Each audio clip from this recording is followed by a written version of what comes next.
Everybody out there, YouTube land, Sam Dennehy. Today's special guest, Ron Pare. I believe his last name is Pare. From Canada, an amazing modeler. I've been following this guy for years, probably 8, 9, 10 years now. Amazing modeler. I've been wanting to get him on this podcast for a while, and it looks like today is the day. So I have a link to all his info beneath in the description below. And I think at the end of this video, I'll have maybe a slideshow of some of his work too. I'm not 100% sure, but I'm going to see what I can find and dig up and then go from there. So we can all kind of see what's going on at the same time. But without further ado, let's talk to Ron.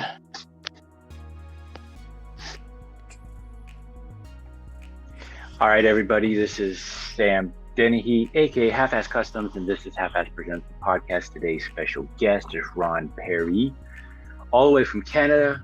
Ron, why don't you tell us a little bit about yourself and how you got in this hobby?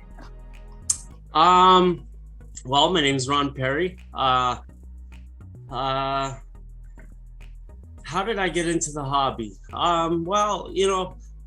Way back in the day, I got a family, and before the family, it was trying to find a girlfriend and getting what do they say? I got into cars and girls. After school, I got into cars and girls, right? So after the cars and girls, I had got my family together, and I thought to myself, I have to get into something here. I didn't want to. I'm not a drinker, like my family, we're all like, come over and have a beer. You want to have a beer, the first thing you do when you come through the doors. And I didn't want that for my life. So I changed, see, I was into construction and building houses and stuff like that. So I got what was it really? It was really just, that's what it was. I was building stairs. I got out of framing because framing was too hard on the body. Like I was getting to be 30, and framing is you're basically climbing up a big jungle set and just you're just working yourself to the bone. And so I got into the shop and started building stairs where all this wood that I was throwing away looked like scale wood to me. And I was thinking to myself, well, I could build my son a nice little barn, because we had moved from the country into the city of Hamilton, Ontario, which is like an industrial, metropolis there, like 500,000 people or so, 500,000 people. And I find that, modelers kind of try to take what they're doing in real life and do it in miniature, right? So that's kind of like what I did. I built a barn, and I went a little too far with it, because I was doing the tenons and the beams and tenons and stuff like that, and just went all out on it. And I got into building, getting scale wood. So I'd take this wood that I was throwing out in the shop, and I'd take it to the bandsaw and I'd cut it even smaller and stuff like that. And that's how I first started, was when I was living in Hamilton. And then I moved from Hamilton to Windsor, a small town just outside of by Detroit, just across the river from Detroit. In the States, in Canada, is Windsor, and I was in a small town called McGregor. And this small town probably had about 500 people in it, like not many people at all. And I went to, I remember the local model railroad club in Windsor. And from there, they told me about this model train show that was happening in the small town of, I forget the towns now. Oh, like they all go together. It was either Essex or something like that, but that doesn't matter. It's neither here nor there. But I saw this table of big skyscraper buildings made out of wood, And that's how I met the original owners of Imagine That Laser Art. Oh, and, wow. Yeah, so I was looking at these buildings with my son, and I was just amazed by them. I was like, these are awesome. Where are you guys from? And they're like, well, we're from this small town named McGregor. And I'm like,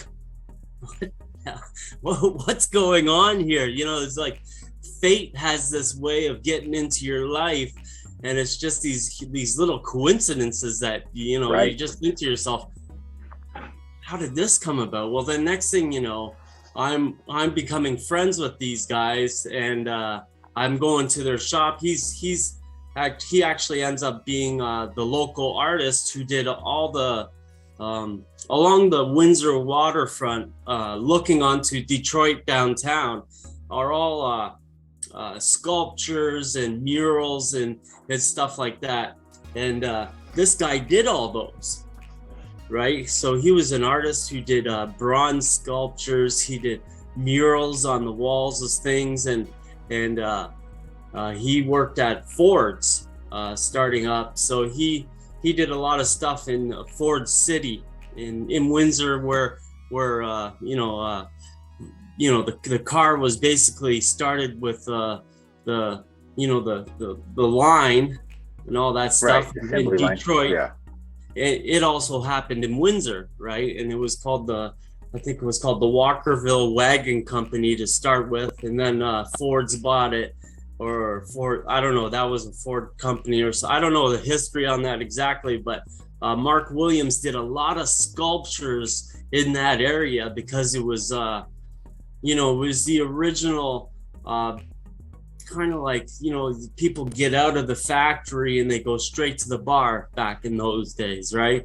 So it was a little run down, a little seedy part of town, and they put money into that. So they paid for him to do murals and sculptures and stuff like that. So he was right into that stuff, and then he got into model trains and started this stuff. So he had money because he was doing the stuff for the city, and so he had a little shop, outside of his house, and I was able to go, I was there every morning. I'd get the kids ready, do their thing. It was with the wife, and I'd go down to the Imagine That Laser Art studio, and just see what he was doing. Like I was right into these laser cutters and stuff like that. And I don't want to overstate my my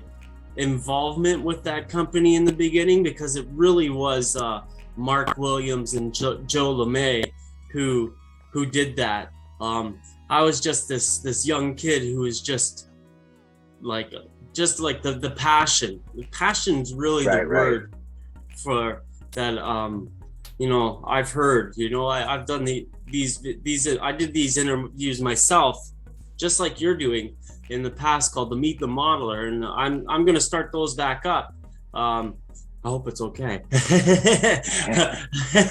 I'll have a link to that YouTube page or Meet the Modeler in the description, so everybody can see your past interviews. Awesome. So where was I? So I'm going down to the studio, and I'm helping him by I'm just trying to find things to do there. I helped them I helped Joe with their original display table.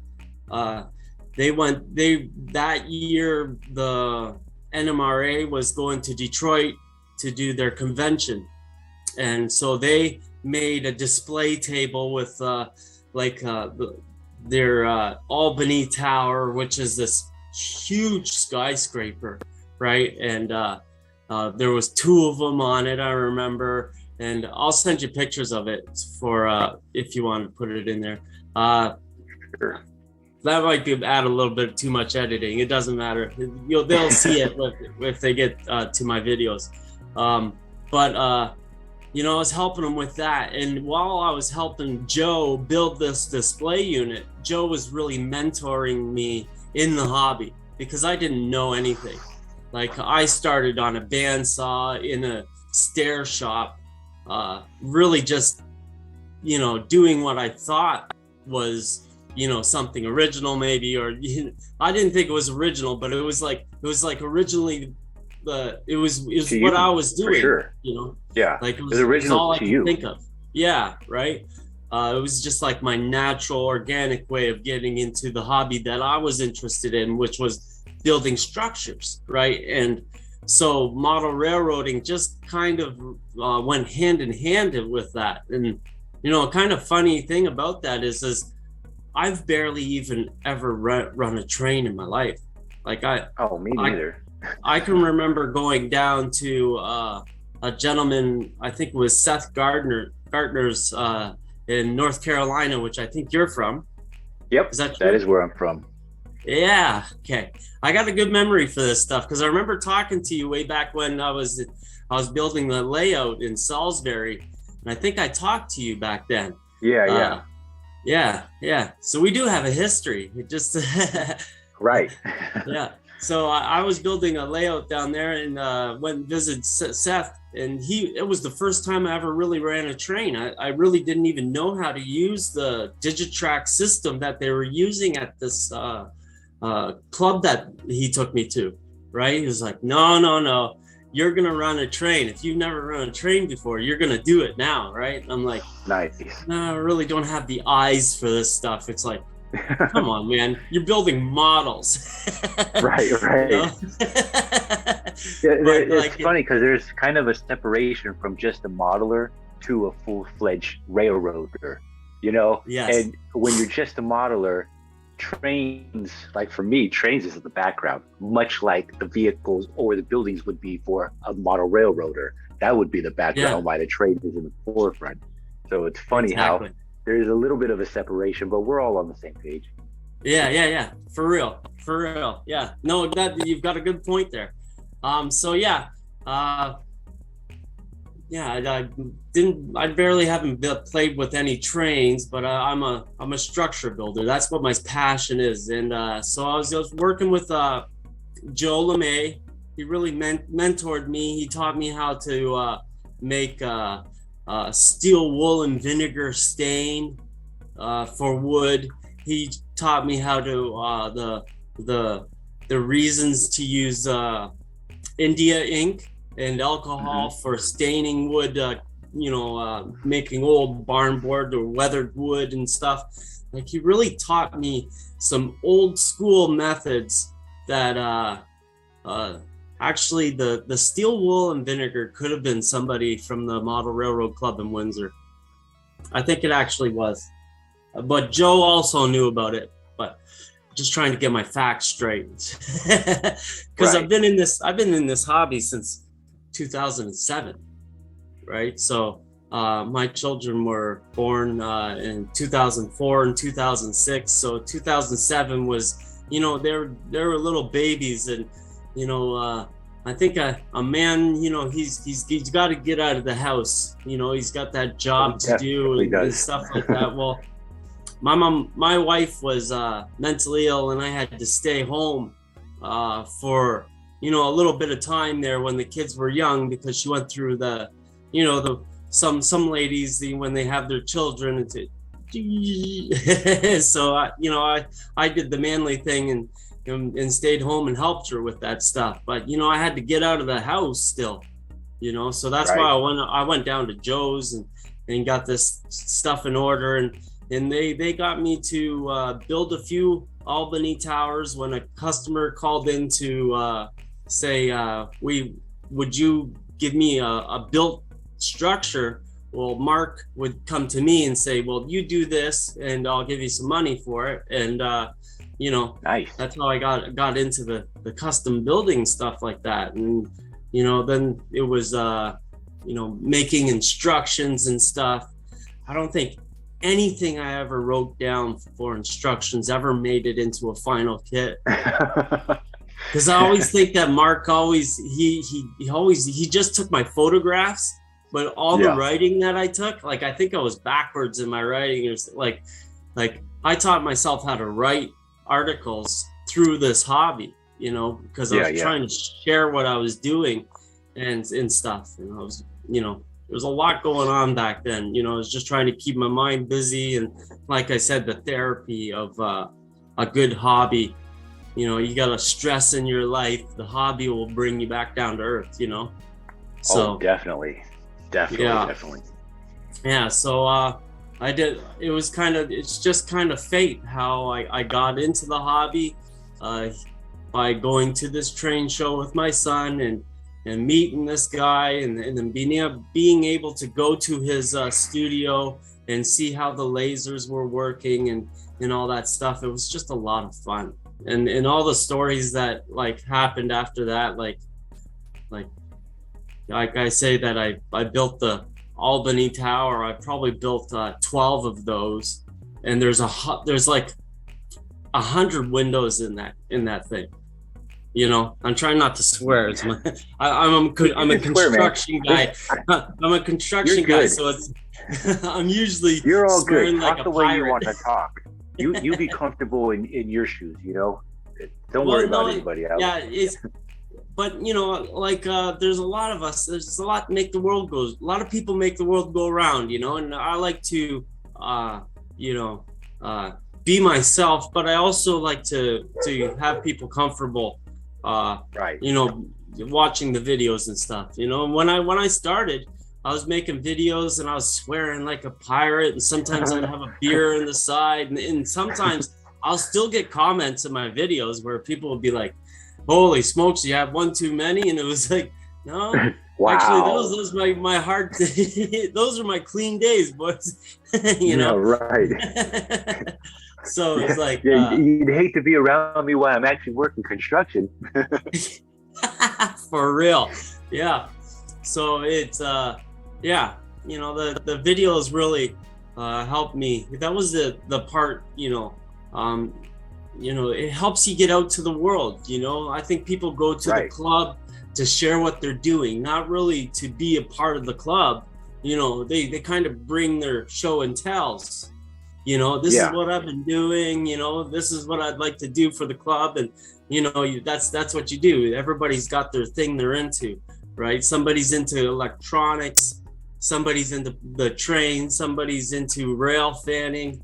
And each of those kind of work together. That's what I like about a club, because the rail fan has the photographs of the structures that me, the builder, is like, well, can I use some of those photos? Because I would really like to get that sign right, So you take that photograph and, put it in your photo editing software and get that sign and print it out and all that jazz, So yeah, I'm rambling around here, but no, that's you're what good. I like You're about, good. I like the format of what you're doing here. You say what you're doing and you just get into a conversation. So I was building with Mark, writing articles and stuff like that, using imagine that laser art as the stuff I'd write about, and got into reviewing stuff. I'd contact companies and say, I got this website and I got this Facebook group called the Modelers Guild. And sorry to all the people who are on the Modelers Guild, I took a few years off. The last few years, I got out of the hobby. It was, life became stressful again. Real life got in the way. Let's put it that way. Well, that's the problem with life. It's on its own schedule. It doesn't want to work for you. It works for it, and we just have to deal with whatever it brings us. Yeah. So I'm getting back into it. I've got a couple of things here I gotta show. I got so Mark about 2 years ago, maybe about 10 years ago, 6 to 10 years ago, I don't know, time's fuzzy on it. He sold the company to another guy that I met. Well, I had moved out of Windsor and I moved into London, which is about 2 hours from Detroit up into Ontario there. And the guy that Mark sold the company to the coincidence or fate happens again, is just outside of London. The guy's in Dorchester, right? And now I live in Ingersoll, which is still outside of London, but it's like 5 minutes away instead of like 15 minutes away from where Imagine That Laser Art is now, you know. So you know, like that company has, you know, kind of followed me wherever I went. Well, Mark sold the company, and he had a bunch of old kits that he, you know, made, you know, tested projects on and stuff like that. And he kept all those test pieces in his studio, and he gave them all to me one day. And he said, "Here, you make these, yeah, you use these and make them into your videos and stuff." And then life, like I said, got in the way, and that's everything came crashing to a halt. So I had seen what was happening with my life, and my friend Sparky 107, who's a YouTuber, his name's Dave. He told me, you know, you're having problems. I can see that. You want to bring some stuff over to my house, you can store it there. So I stored these models over at his house. Luckily enough, because, you know, I ended up losing all my tools, all my modeling stuff, all my cameras and stuff I used to make videos with. And like, I lost it all through that life-changing event. Wow. But yeah, so, but I was lucky because Sparky, you know, held all these models for me, and I'm you know, working away on these kits. I got another one behind the computer here. This is the first one I built about a month ago. Jeez. Yeah, that was in the kits. That was in the boxes of kits, and I'm just like, wow, this guy's sent me a treasure trove of stuff. Is that S scale, or what scale is that? Yeah, that's S scale. I believe that it is S scale. Because looking at your finger holding it up, you know, your thumb right there by the staircase, it looks like a Hot Wheel could fit on there, and it'd be about the right size. And that's Hot Wheel scale is S scale. Yep. You got it. Yeah. So this isn't done. It's got obviously got the fire escape hasn't finished, and I got to find the parts for that. That's just the challenge of having a bunch of kits given to you in a bunch of boxes. Well, yeah. The full kit's there somewhere. Right. And the good thing about you being a modeler and you being the right person to probably get that box is you have the skills and the know-how to put that bunch of pieces back together and make it into actual something, when a lot of people a box of junk and be like, I can't do nothing with this. Yeah, for real. Exactly, because right in the beginning days of the Imagine That Laser Art, way back in 2008, 2009, Mark was giving me buildings to build that he had built out of his own mind, right? He had a laser cutter. He was building these things, right? And you know, if the windows were too small, he'd just throw them into the box and get the right size of built stuff. He didn't worry about the instructions, right? Wow. So I'd get these kits, and it would just be a box of parts. It wouldn't like be building Legos with no instructions. Totally no instructions, right? So I didn't know what to put in first. I didn't know how, like, I was just making it up as I was going along, really.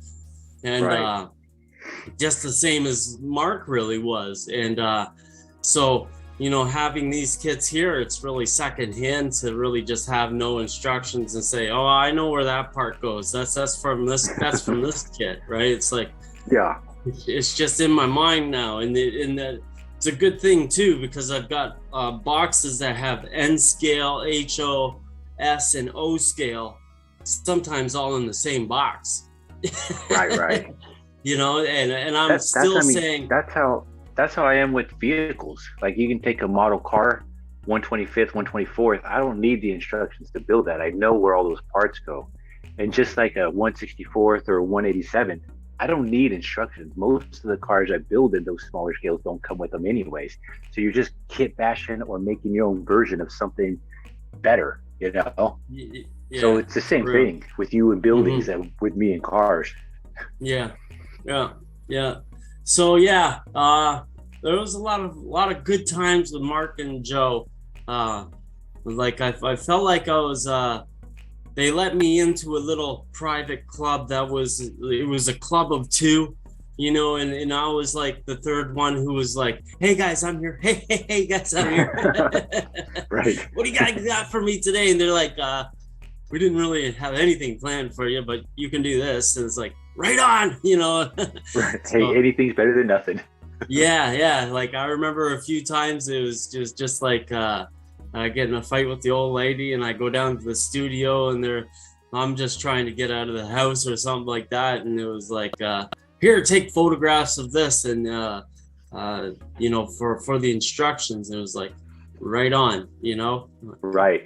I remember, yeah, there's a lot of good things that happened there. Like we had this he had this client do an O scale. He wanted what was it, Dodger Stadium, called Ebbets Field in in LA or New Jersey or New York. Oh, where New have Jersey. you? New Jersey, yeah. And this guy, he was like you know, from California. His father or grandfather was in the movie studios or something like that. The guy had endless amounts of money, and we built an O scale replica of Ebbets Field. You know, Man, that thing must have been huge. There's a photograph of Mark sticking his head in the middle of the baseball field, and his head's probably the size of the diamond. Right? Yeah. So he's got a little trap door where he got his head put out through there, and there's a photograph of him right there, and it's just like, it shows how big that model really was. Yeah, right. You know, and they went all out with it. Like Joe LeMay set up a little LCD screen for the Jumbotron and stuff like that. Oh my gosh. You know, That's awesome. all the seats were able to go up and down and stuff like that in the stadium. It was just amazing. That's crazy. The funny thing is they went to go deliver it, and the helper guy, one of the client's friends, had a forklift and skewered the model. Sorry about that. Wow. Yeah. Totally skewered the model with the fork of a forklift, right? And like, I'm sure this model was in the hundreds of thousands, because there was like 4 of us working on it at one time, you know, and we were all getting paid for it and stuff like that. And they had to fly it out to California and stuff like that. And it was like, holy smokes! And you get it there, and the guy just sticks a great big fork through the model. Right. It's like, oh my goodness, what's going down now? It's like freak out the city. Only good thing about that is you can prove it wasn't your guys' fault that it got messed up. For real. So yeah, it was just like the kind of thing where you go back home and then build another one, right? So that guy paid for 2 models before he did it, before he got the finished Ebbets Field. And then he paid for 2 more fields to be done. So he's got 3 O scale builds that were done. It was just like, holy smokes. I mean, those things are so huge that, yeah. What's the point? And then where do you display it? I mean, unless you got this mega mansion that's got a huge room to display something already completely huge, it has to be like a museum piece. You know, Canada's got in the States, you got 300 million people there. Well, Canada has got 10% of that population. We got 30 million, right? Yeah, so in the whole country. The millionaires in Canada, you know, we might have 5% of what the United States has. Like there's super rich people in the United States, and this guy had a house for like his UPS stuff, like just the stuff that he buys. And you know, like there's just boxes and boxes and boxes of just stuff that he bought and hadn't opened yet, you know, in the house. That was just kind of like his collection of stuff, you know. Yeah. Like the people that I've met in the United States is just amazing. Like, you know, those you know, people, the trust fund people, you know, who have the endless amount of money, you know. It's just like, oh my goodness, you know. Like when I contacted you that one time in North Carolina, it was another gentleman who called Imagine That and started with an Albany Tower, you know, building a great big skyscrapers, like 22 floors. And, you know, it's like, holy smokes, am I ever going to get these windows done? You know, it's like, right. That's so funny. Like every time. What's that? I just got finished building a 124 scale London bus, like the old double decker ones. Oh yeah, that thing had probably 30 seats in it total, and just building those 30 seats drove me up the wall. Like I was done after the first 5, and then I had another 25 to do. So doing a stadium or doing a 30-story building with all those windows, that'd drive me up the wall. Oh my goodness, like the anxiety that you get, you like you go through that frustration of doing that tedious task, and you just like, you just got to get up and take a breather and go for a walk or listen to a podcast or something, right? It's like, oh smokes, what am I doing? What am I doing? Yeah, exactly. I mean, the one cool thing about my models is the smaller they get, the faster they go. Like I could do a 124th, 125th scale model complete to finish in maybe a week, sometimes less. In a 164 scale, I can completely tear that thing apart and put it back together in maybe 2 days. 187 scale, I can build a whole car, complete scratch build, custom frame, everything in a day. So I never have that repeated every single thing, doing the same thing over and over and over again 100 times until it's over, just to get to the next part that might be 100 more times to do that next thing. So my stuff is always pretty quick. I like it that way. Well, that's kind of like the crux of being a custom builder, I guess you could say. You know, is you don't have the passion of the project being yours. You know, it's somebody else's project, you know, and you got to stick it through to get that model done, you know. So I went down to North Carolina there to build that. I brought down the first Albany Tower, and the gentleman showed me the layout, and he had a double car garage, and it was just this huge, like I've got videos on my YouTube channel of the North Carolina diaries, and there's just this huge layout. And what this gentleman ended up wanting was the L, you know, that they have in New York and in Chicago. The elevated train. So the elevated tracks. So this guy wanted it throughout his whole layout, right? This was like, I'm talking 40 feet of like HO scale elevated trackage that was a double, you know, a dual double-sided track, right. And it had probably about 5 station stops. So I had to go down to North Carolina to build that. Well, not build it. I built a lot of it at home, and I brought all the pieces that were pre-assembled and build it there on site. And then I had to, you know, put tracks on it, which was something I've never done. Then I had to put in the little stopping mechanisms with the light emitting diodes. When the train goes over, it stops the train at the station for a couple seconds. It goes to the next one. I ain't never done anything like that before, so I had to figure it out on site, you know. It was a lot of fun.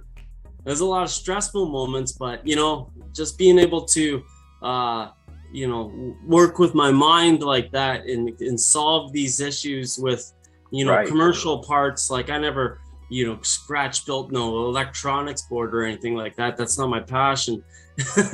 Right. Yeah, I don't blame you. But I got it done, and it was a great experience. I remember rebuilding portions. Like he had this table that was just all cleaned off when I got there, and he had hundreds of these buildings purchased. He purchased them over eBay and stuff like that, and a lot of them were kind of junky old plastic buildings like the ones you see at garage sales and stuff. And I built a few models to go around in that, and he allowed me to build that layout, and then put the elevated trackage through to just get it all done. And it was just like it was a first time experience for me, and it was so cool, so That's yeah awesome.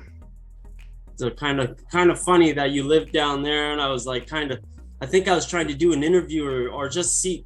We were going to that museum there. There's a railroad museum. Oh yeah, the there. North Carolina Transportation Museum. Yeah, what's the town that's in? Spencer. Spencer. That's what it. Yeah, it is. Yeah. The Spencer. Yeah. Yeah, it's got the only roundhouse in the whole state. Yeah. In the whole state. Yeah. Yeah, they got a lot of nice stuff there, man. I'm telling you. Like I real like the United States, especially North Carolina. There's a love affair with history in the United Oh, States. there definitely is. I just love it. I love it. The So museums. much so that they love it so much that they won't tear down anything old. They'll just let it fall on its own. That's great. I've lamented about this it many times in my life. Being a structure builder, in Windsor, I think to myself, why like they tore down big areas of the downtown core, for the Chrysler Center. Well, that used to be the arcade that I used to go to when I was a kid. And that arcade was, I have so many memories there. You just tore it down. Like, why? Well, they're starting to do that in a lot of the East Coast now, just because of population. So they're buying like what might have been, 50 acres of land with one rundown barn or one rundown house on it, just so they can build a whole entire housing structure in there, a new community. And it's driving me crazy because I live in Durham, which compared to big cities where I'm from in California, Durham was still a town, even though it was a major city. I mean, we're right next to Raleigh, and Raleigh-Durham, they always could call them the same as Raleigh-Durham.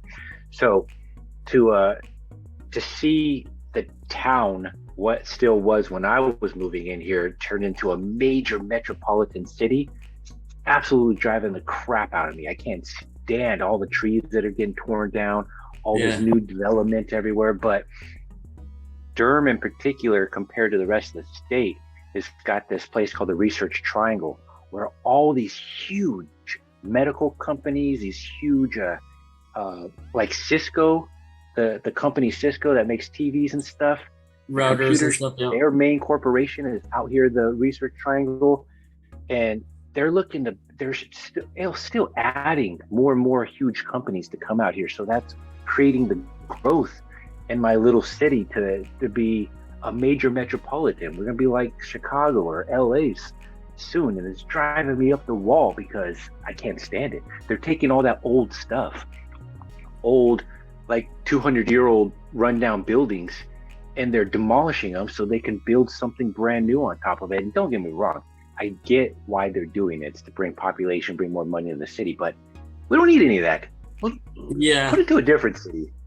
Yeah, well, see, I find that the history of there's a lot of things that sometimes that you're trying to hide or cover up. Like the days gone by where maybe we made mistakes. There's like I grew up. I remember being called the derogatory term because I was like an albino.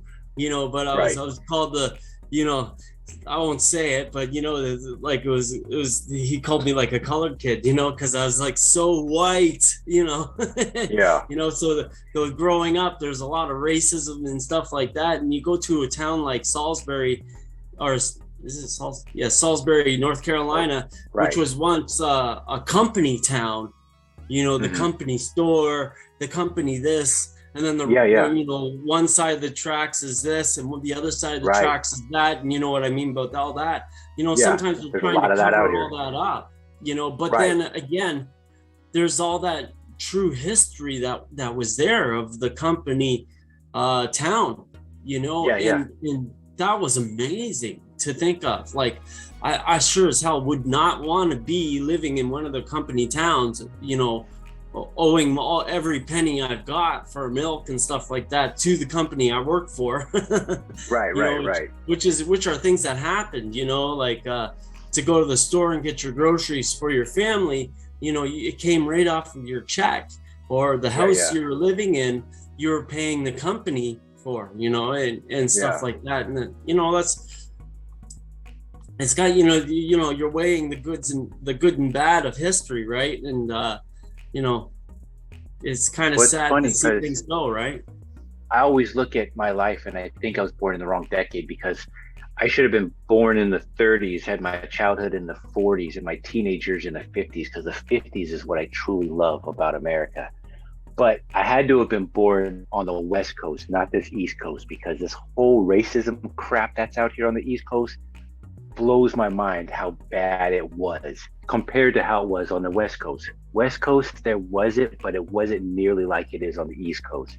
And if you stayed away from it, or if you just lived in certain areas of the West Coast, you probably didn't really see it except for whatever was on the news or whatever like that. So in your daily life, it wasn't nearly as prominent as it is out here on the East Coast. So I definitely had to have been a hot rider on the West Coast than on the East Coast, because that's the one thing. Like when we moved out here in 2008, it was amazing to me growing up on the West Coast, just having stupid racial issues because of like your social status, like where you lived. You could have lived in a poverty area and there was racism there, but if you lived in a medium class or upper scale class, you didn't really see it. So out there on the West Coast, it was about like the poverty levels where you saw it a lot. But on the East Coast, it has nothing to do with any poverty. It's strictly about the color. And it's so stupid to me. And so, yeah, I love the 50s. That's what I mostly base a lot of my cars on. But yeah, if I was born to be a hot rodder, I'd have been born on the West Coast. Not that I might have had a choice in that, but I mean, that's where I would have wanted to be. Yeah, but that's us as a human race. We're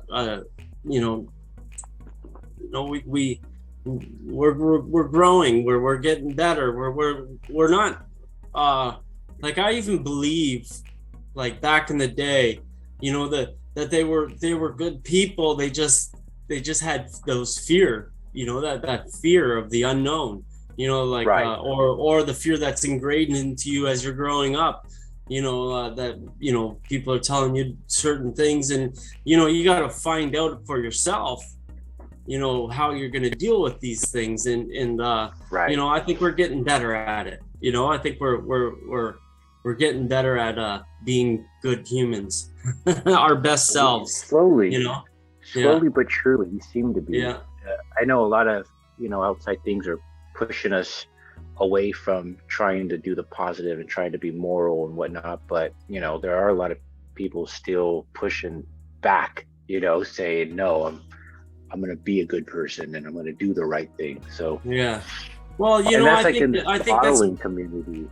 Yeah. Like, to get back to the modeling, I think that's what that's why if we as model builders, we really don't, I don't think a lot of us put that into our models, because it's not something that we really remember and really want to remember about the past. We want to remember about the historical value and the, you know, just how things were. It used to be all hand done, you know, it used to all Right.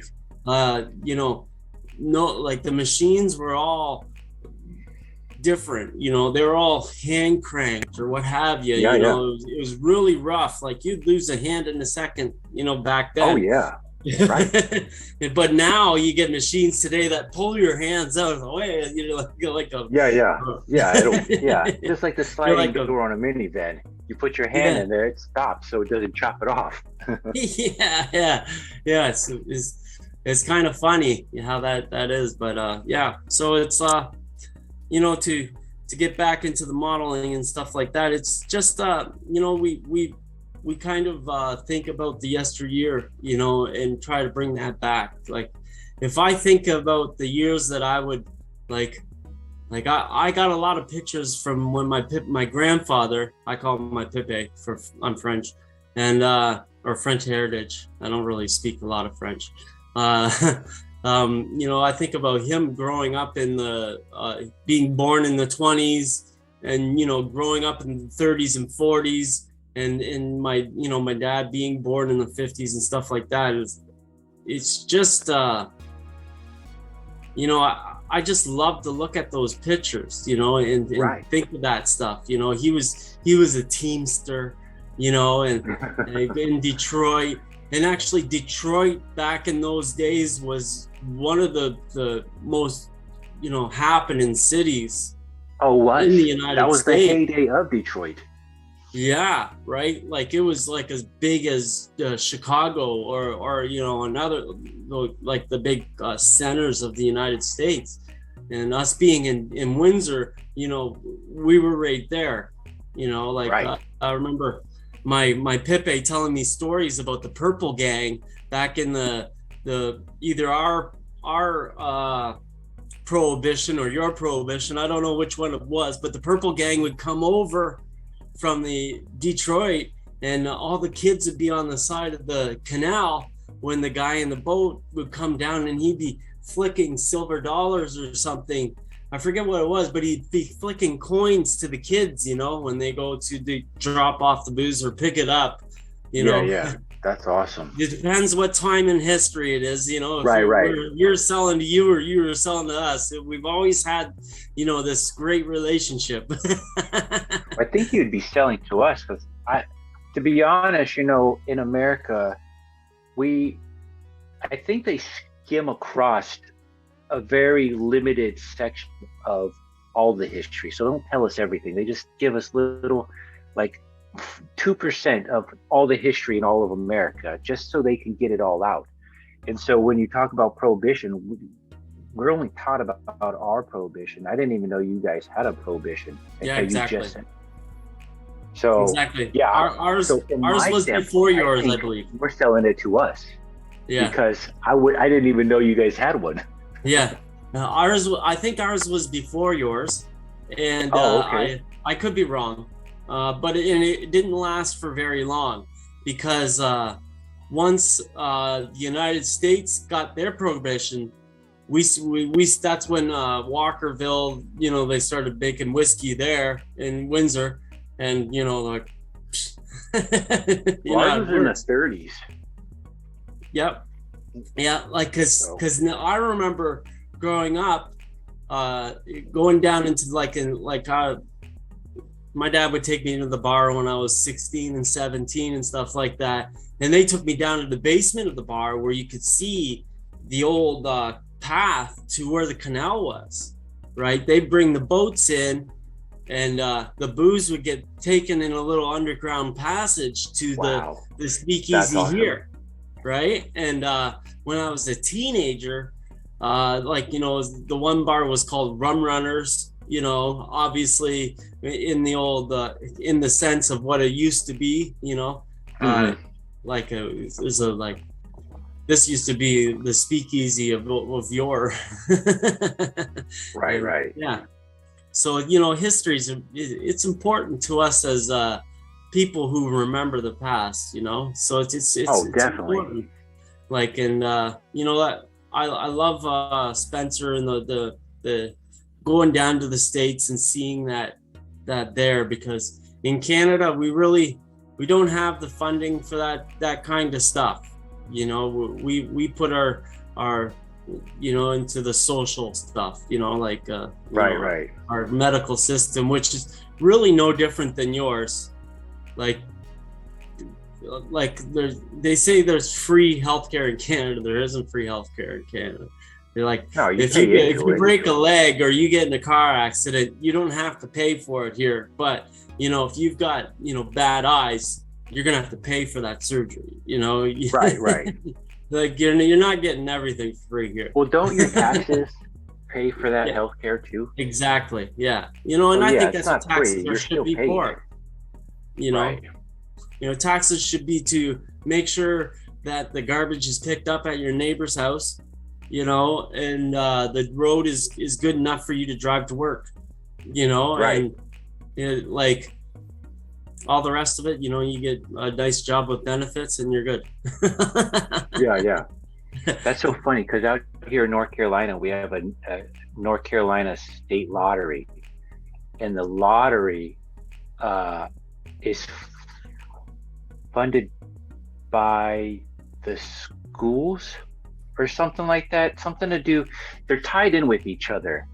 And I always thought it was the dumbest thing, because in school you're taught gambling, well, maybe not in school, but in church, gambling, you shouldn't gamble, because it's wrong. Yet our state lottery is directly tied into our school district somehow. And it doesn't make any sense how you have two opposites come together and it's supposed to be okay. Well, it is okay, because they don't give you a nice comfy stool and nice drinks that come on the hour every hour. When you're playing the lottery like that, you give them your $100 and you're good. You get your ticket, you stick it to your fridge and you're good. Yeah. Yeah. So, but I'm back into the modeling. That's great. I recently got back into the hobby because I just had a recent event that kind of screwed me up a bit in the head. I watched a lady down here, she got hit by a train, and still I might bring a tear in my eye or something, but I went through a lot, and my mom started a GoFundMe because of that, because I was all messed up. I was waking up in the middle of the night, like thinking like, shit, I'd be dreaming about it, like dreaming about trying to find this lady's family and tell them, that, right. Oh man, your grandma died, or something like that. And it really messed my head up. So I couldn't go to work because I was up all night. I'd get to work and like I was just, it was like my old drinking days. Like I was just lost, I was just in a daze, because I couldn't handle it. I was going through a form of PTSD, because it was just a traumatic event, just like seeing it all. And my mom set up a GoFundMe, and they're not technically inclined. And like, I didn't want it to fail for my mom. She made this GoFundMe with my sister, and she didn't share it, or she didn't really know how to do that, probably. And they were kind of embarrassed, like people in Canada and stuff like that were kind of embarrassed to ask, for stuff like that. I would have never went out and asked for something. You're too nice.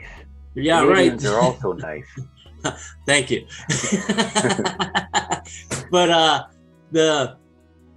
so I shared it on my Facebook, and all of a sudden, the modelers came in, and they next thing we got $700 and $750, $850, it's like, holy smokes, all these people helped out, and it ended up not being people here from town, not being people from my family, it ended up but all your social media family. Yeah, like the modeling family kind of came together and helped me out.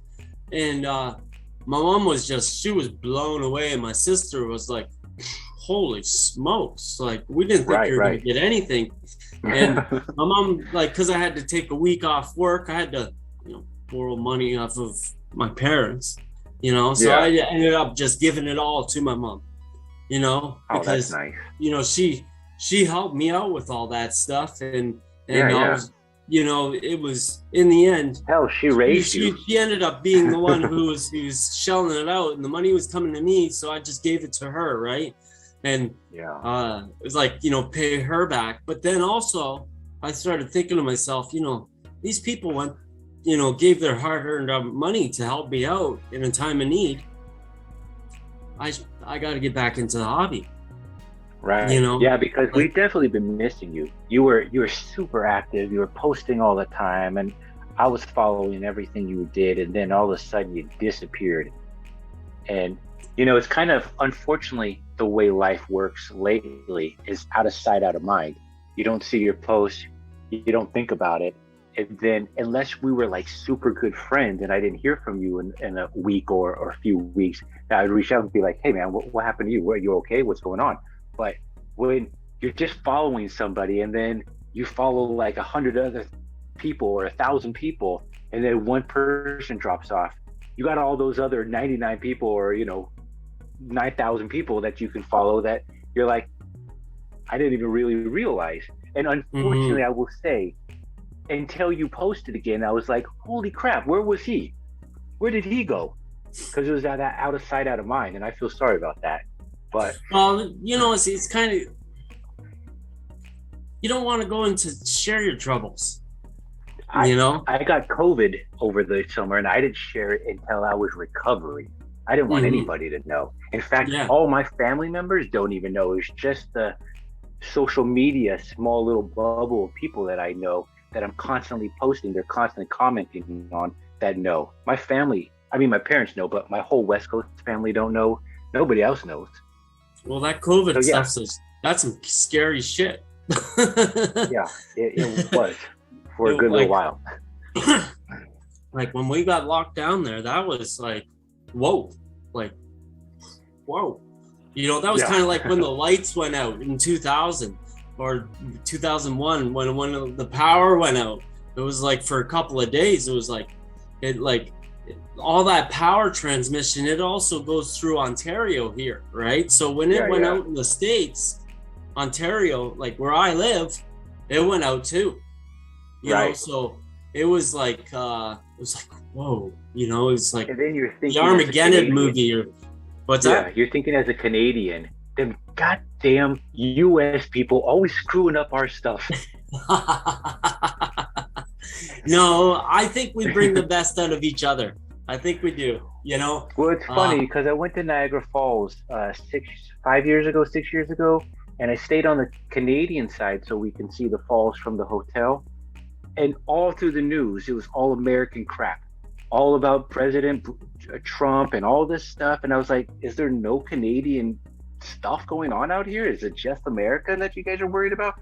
And so I went downstairs and I talked to the bellhop or the concierge desk, and I said, I'm so sorry that you guys got to deal with our crap on a daily basis. They said, we know more about your country than you know about your country. I said, that's pathetic. For real. No, but the United States has a lot more channels that come to Canada because of the old analog system of the transmission, right? So right. When I was a kid growing up, you get the beer bottle on top of the TV with the coat hanger, the antenna, the homemade antenna. We would be getting Ohio stations here from across the lake, or New York, and when I lived down in Windsor, it was Detroit stations and stuff like that.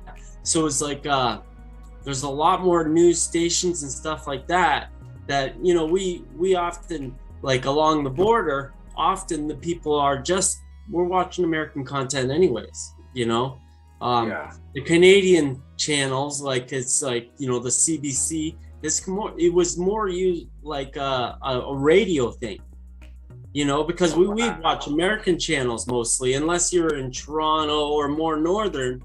That's when you would find like there'd be more TV stations and stuff like that, because most of Canada is all populated all along the border of the United States. Right. Yeah, because once you get too high, it's too rural and too icy. It starts getting, a little bit more like, rural, and like there's not as much population the farther up you go. Like like I would say probably like 80% of Canada was within 4 hours of the United States. You know, maybe even within 3 hours. Which makes me wonder why the border is even populated at all. Why didn't everybody just move south further? Like, I don't understand why New York is where it is. If it snows 3 months or 4 months out of the year up there, why deal with that and just move south further to where it doesn't snow like that? Why put New York where it was? Why not bring it down further? Doesn't make any sense. And you Canadians, you get more snow than like where I live. I get maybe 2 inches, 3 inches a year. Yeah. You guys, I remember that. And that one I don't year, understand why people deal with that. Yeah, I remember when I was down in North Carolina. I was there. The last major stint, I stayed a month straight there in Salisbury during December, and I remember I was rushing to get this layout done for Christmas, right? And it was just such nice weather. I was going getting my hush puppies every day, and eating out every day was just awesome. It was just amazing for me. And there's no snow at all. It was like, oh my goodness. Then I get up to Canada, I was like, oh wow, I'm in my shorts still. It's funny because I watch these YouTubers called Daily Driven Exotics from Canada. They're from the western side though, and they drive exotic cars all the time, and they go back and forth every week. They're going back and forth to home and back to Southern California, home back to Southern California. Southern California, they'll be shorts and a tank top. They'll go up to Canada, and it's like 20 degrees for us. I don't know what it is for you guys, what the Celsius is or whatever, but it's freezing, and they're like, holy crap, what did we just do? We should have just stayed where we were. Yeah. Well, you want to hear it great. Canada, the temperature is really easy. It's really easy.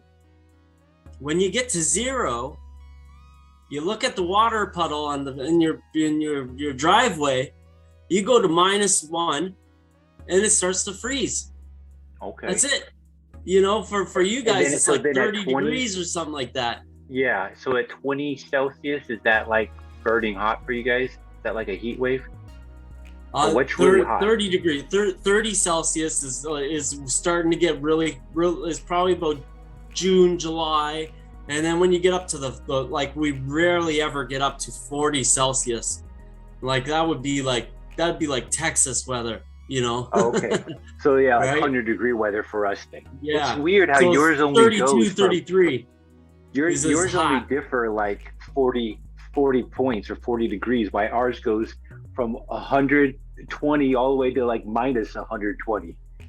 Yeah, the math is like you double it and add 32, I think it is. Yeah. And that goes it's like, the heck? Why did you guys change this? Well, when we were driving, once we got to the border, we drove a little bit further out from Niagara Falls, and we were taking the freeway, and the freeway might have had this red circle with the number 50 on it, and I'm thinking, what the hell is that?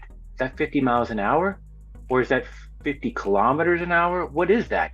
Because it doesn't say miles per hour or kilometers, and so I just rode with the same speed of traffic, hoping that was safe, having no idea really what that 50 meant. But I'm guessing it was kilometers an hour, but it didn't specify. So I was confused. It's the same for me going to the States. It's same for me. And then it's kind of funny because there's Canada follows the British system in most ways. Except for driving on the same side of the road. Yeah, you guys drive on the same side of the road as us, thankfully. Yeah, exactly. But if you go to to get some wood in construction, Okay, so if you're in an industrial thing for working with steel and stuff like that, it's still millimeters and centimeters like the British system, right? But if you go into construction where you're working wood and stuff like that, it's inches. Like Inches and we feet. use the Wow. American system, right? That's like odd. so I can't even use the Canadian system of millimeters and stuff. I don't know anything about it, but you know, Right. like if it's inches and stuff like that, and the you know, getting into the math of you know, 3/4 inch and you know, all that stuff, I can do it in my head, you know. But when it comes to millimeters, which should be easier, it should be something that I know too. It's your because common I learned it in school. dimensions. Yeah, it's your common dimensions that you know. Yeah, but I don't know it because I've worked, you know, construction With and wood. in wood my Yeah. whole life, so it's always been the American system for me. So Right. like, we're all kinds of fucked up here. Well, it's funny you say that because I was talking. There's a guy named Sam something that lives up in Canada, but he lives in the French quarter of Canada, so they speak French there. Quebec, and yeah. all that stuff. So he knows enough English to get by, but he's not like super fluent. And Yeah. I asked him to do an interview. He goes, I don't think my English is good enough. I said, I saw you at the Amherst show. We spoke. We understood each other. I think you should be good enough. I'll speak slow, but he's still, you know, reluctant to want to do it. But I didn't know until I met him that Canada even had a French side. I knew you guys knew how to speak French. I just didn't know there was a community of Canada that literally speaks only French, or that's their main way of living is the French way. Yeah. That's like, so this is that's like Quebec or something. Yeah, for real. So this is something that's kind of funny that I just kind of, I should have known. Like I'm kind of, you know, a little thick, I guess. But, you know, back in the 1800s or when Canada came to become the confederation that it is, it started out to be a lower Canada and an upper Canada. And if we thought about this talking to each other right now, we would think that lower Canada would be the southern side and upper Canada would be the northern side. That's right? exactly what you would think.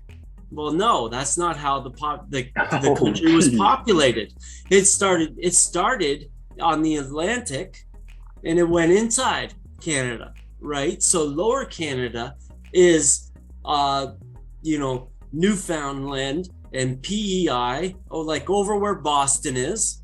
That's lower Canada, and upper Canada is where I am in Ontario. The rest of Canada.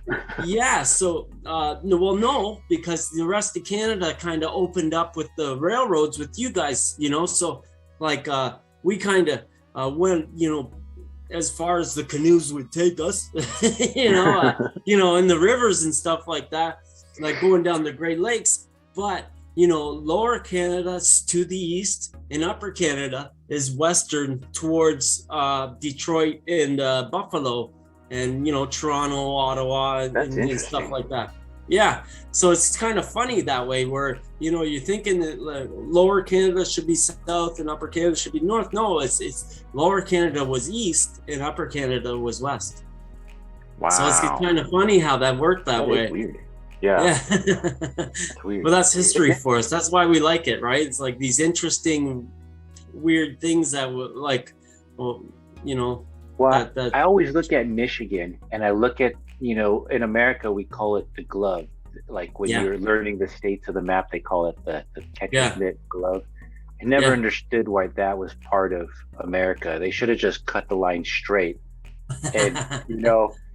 And then you guys, or however that line goes, like you guys own some of it. But then we'd have to drive all the way around the Lake Superior, you know, all the way around to get down to the glove, which we would have had to go through Chicago, down through Milwaukee, through Chicago, up through Michigan, you know, to get into there because there was that great Great Lake there. I don't understand why we have Alaska. I don't understand the point of it. It's part of your, you know, country. It's literally connected to you more than it is to us. So why do we own it? That's the great thing about us. you know, we know You just give so stuff much away. about our history. We know a lot about your history too. That was Russia. That part of the country was Russia. Alaska was part of Russia, right? Interesting. Yeah. So the at some point in time, I can't remember when it was, the United States took that part because, you know, you know, whatever that word is. I was gonna get smart there for a second, but I lost it. But you know, that was the thing, you know, where the United States kind of took that because that was kind of the gateway to the Asian part of the part of the Earth. You know, like Yeah, I guess with that landmass being connected like that, I mean, it looks like it's a bridge literally connecting Alaska. Yeah, at one time it was a bridge, and you know, you look at North American natives, they do have a kind of Asian look to them. You know, it kind of, that's how the first settlers came across, was that bridge. I forget what it was, but you know, there was a time when the oceans weren't so deep and there was a lot more snow around and people traveled across that, you know. Yeah, so like, you know, it's really, history is really one of those things that, you know, if we lose it, we kind of lose a lot of knowledge, you know. And that's happening so quick.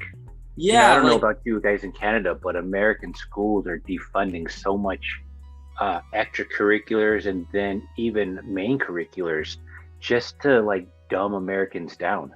It's pathetic and stupid, but that's what we're doing.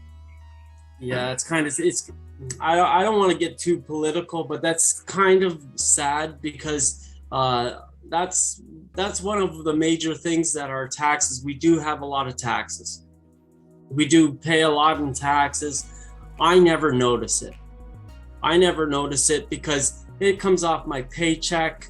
I know, like, when you get your paycheck down in the States, you get all your money or most of your money that you made.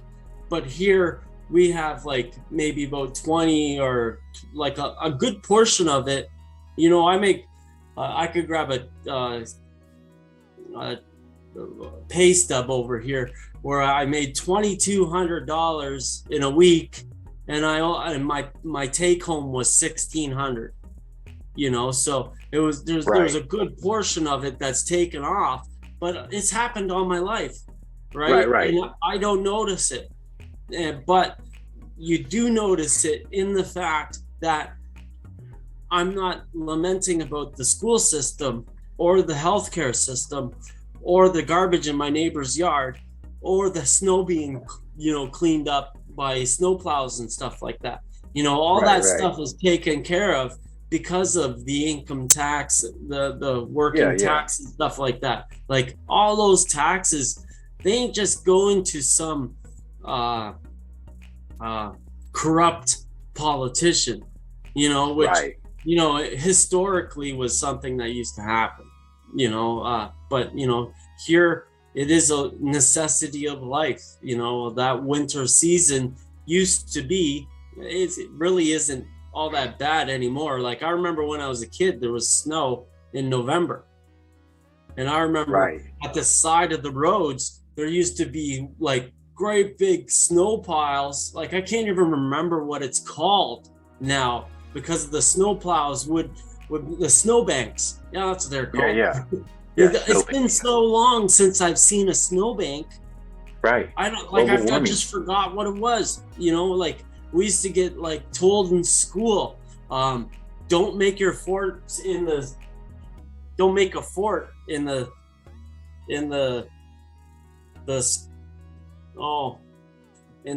snowbanks because, you know, a plow might come past and you know, then you'll get suffocated in it. I gotta go to the meeting soon. I got another meeting. Cool, man. That's all right, no problem. This has been an awesome talk. Yeah, definitely. And if we want to do this again, just let me know, and we can continue this and make more videos. You could interview me, whatever, however. Yeah, let's do that MTM. Yeah, meet the modeler. Yeah, definitely. All right, well, you gotta go, and we'll see you next time. Thank you very much for this. This was great. Definitely, and definitely. you know, I've watched your modeling and stuff like that for years and years, and I've really appreciated it.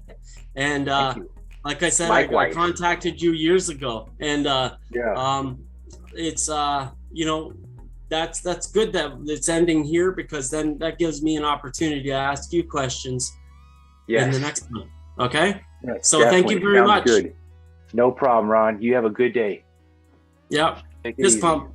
Yep. Have a good one. Bye-bye. No problem, man. Bye.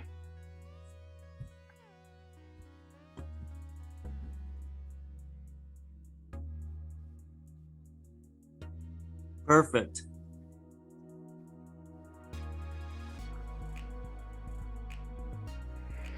All right, everybody. So that was Ron Pare from Canada. Great modeler. I mean, I've got his Facebook page. I'm gonna take some photos of it. I'll put a slideshow on after this, so you can see some of his work.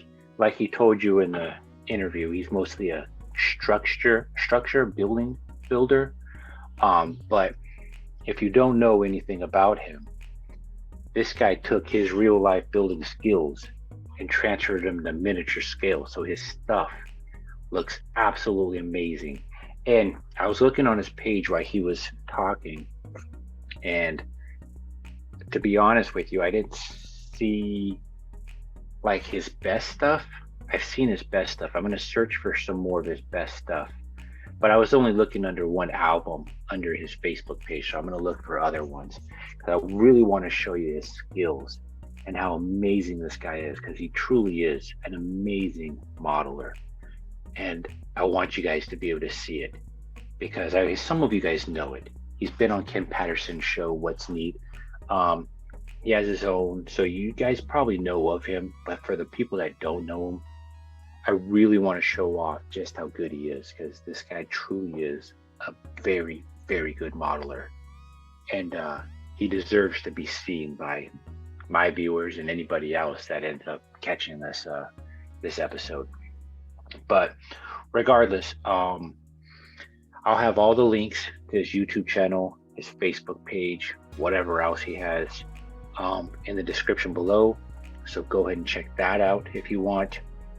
Also, I didn't say this in the last video, but don't forget about the Patreon if you choose to want to help out this podcast. I put all that money into this podcast, so if you want to choose to pay or to help with that, you can help out with that Patreon account. And other than that, look forward to this slideshow I'm going to put behind this outro. And till next video, we'll see you guys later. Bye.